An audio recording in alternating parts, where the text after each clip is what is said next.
അളിയ ചത്തുപോയ തിലോത്തമന്റെ ശവം വെച്ച് നമുക്കൊരു കളി കളിച്ചാല്. അതെങ്ങനെ ചത്ത തിലോത്തമൻ നമ്മളോട് കളിക്കുന്നത്?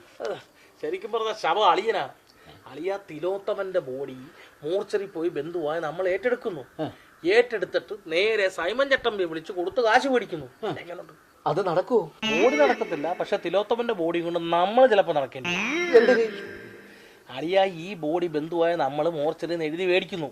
നേരെ സൈമൻ ചട്ടമ്പിക്ക് കൊടുക്കുന്നു. പറഞ്ഞ 50,000 രൂപ മേടിക്കുന്നു. നമ്മൾ നേരെ പോരുന്നു. 50,000 കൂടുതൽ മനസ്സിട്ട് കൂട്ടിക്കഴിക്കൊന്നും വേണ്ട. എങ്ങനെ ബോഡി എടുത്ത് അവിടെ എത്തിക്കാന്നതിനെ കുറിച്ച് ആലോചിക്കുക. അത് ശരിയാണോ?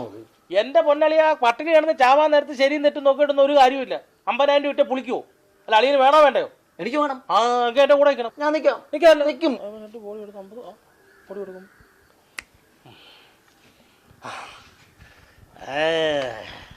ബോഡി വെച്ചൊരു കളി കളിക്കാൻ പോവാ.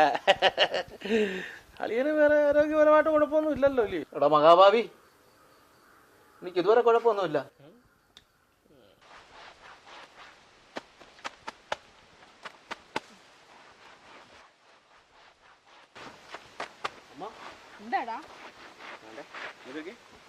അച്ഛനും മാമനോട് ഒരുമാതിരി വൃത്തിയായിട്ട കളി കളിക്കാൻ പോകുന്ന ആശുപത്രിയിൽ മരിച്ചെടുക്കുന്ന തിലോത്തമ്മന്റെ ബോഡി ഇല്ലേ, ഡെഡ് ബോഡി, അതെടുത്തിട്ട് ഏതോ പ്രൈവറ്റ് ഹോസ്പിറ്റലിൽ മറച്ചു വയ്ക്കാൻ പോകും പിള്ളേർക്ക് പഠിക്കാൻ വേണ്ടിയിട്ട്. അതെന്തൊരു പാപം കിട്ടുന്ന പണിയാ. കട്ടി വരെ ശവം വരെ കട്ടി തിന്നാൻ തുടങ്ങിയോ? ഞാനേ ഇപ്പൊ പോയി വിലക്കിട്ട് വരാവേ. അമ്മ പോവരുത്. ഇത്തരത്തിലൊരു പന്നപ്പണി കാണിക്കുന്ന അവർക്കിട്ട് ഞാനൊരു പണി കൊടുക്കുന്നുണ്ട്. എന്ത് പണി? അത് ഇപ്പൊ പറയാൻ പറ്റില്ല. Just wait and see. അങ്ങനെ അതും തീർന്നു.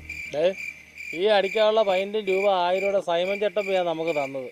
നാളെ പറയുന്ന സമയത്ത് അയാൾക്ക് ശവം കൊടുത്തില്ലെങ്കിലാ. സൈമൻ ചട്ടമ്പിക്ക് സ്തുതി. കള്ളു കുടിക്കാൻ ദാഹിച്ചടന്ന് നമ്മളെ മുന്നിൽ അവതരിച്ച മുത്താണ് സൈമൻ ചട്ടമ്പി. മുത്തും പവിഴൊക്കെ തന്നെ. നാളെ സമയത്ത് ശവം കൊടുത്തില്ലെങ്കിലേ നമ്മളെ രണ്ടുപേരെ ശവമാക്കി അയാൾ മെഡിക്കൽ കോളേജിൽ പിള്ളേരെ വെട്ടിക്കണ്ടിക്കാൻ കൊടുക്കും. എടാ ശ്യാമള, നീ വേണ്ടതുമല്ല ചെയ്യടാ. നിന്റെ കൂടെ നിഴലായിട്ട് ഈ ചന്ദ്രൻ ഉണ്ടടാ, ചന്ദ്രൻ. ആരാ? ചേട്ടന്മാരെ, എനിക്കും കൂടി ഇത്തിരി മദ്യം തരുമോ? ആരാ? തിലോത്തമൻ അണ്ണനെ അറിയില്ലേ? നമ്മൾ ബന്ധുക്കളല്ലേ? എനിക്ക് കണ്ടിട്ട് അത്ര പരിചയം പോലെ പണ്ടങ്ങാണ്ട് കണ്ടതാ. ഈ പോലീസ് കണ്ടിട്ട് അങ്ങോട്ടും കിട്ടുന്നില്ല. അത് സാരമില്ല, എനിക്ക് ഇത്തിരി കള്ളു തരുമോ? കള്ളു കുടിക്കാൻ വേണ്ടിട്ട് ഇപ്പൊ തിരക്കുവല്ലേ? എന്റെ ശവം തട്ടാൻ നിങ്ങളെത്ര കഷ്ടപ്പെടണ്ട. ഞാൻ നിങ്ങളെ മുമ്പിൽ വന്ന് നിൽക്കുമല്ലേ, നിങ്ങളങ്ങ് എടുത്തോ.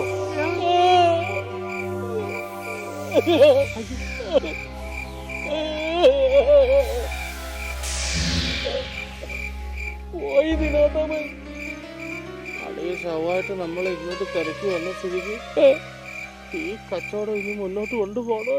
വേണ്ടടയാ. അപ്പൊ ശവത്തിന്റെ ബിസിനസ്